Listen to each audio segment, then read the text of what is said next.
Hi అను WhatsApp. Hi అను ఏం చేస్తున్నావు? చూస్తున్నావు కదా, పాలు తాగుతున్నా. పాలా? పాలే. కాదరవాలి అనే బెంగళూరు పెద్ద ఏం చెప్పాడో తెలుసా? ఏం చెప్పాడు? గేదె పాలు గేదె పిల్లల కోసం నువ్వు ఎందుకు తాగుతావు అన్నాడు ఆయన. అదేంటి?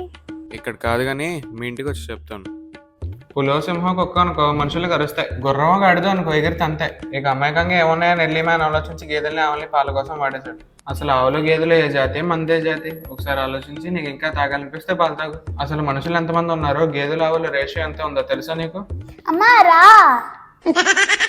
వేరే జంతువు తన పిల్ల కోసం అని ఇచ్చిన పాలని మీరందరూ మిషన్లు పెట్టి పీక్కొని కాల్షియం ఉంది అంటున్నారు. పాలల్లో కాల్షియం లేదు. 960 మిల్లీగ్రాములు మాత్రమే 1 లీటర్ పాలల్లో. మానవ జాతి రేపటి నుంచి జంతువుల పాలని తాగటం ఆపివేస్తే వచ్చే సంవత్సరం లోపు సగానికి సగం హాస్పిటళ్లు మూసుకుపోతాయి.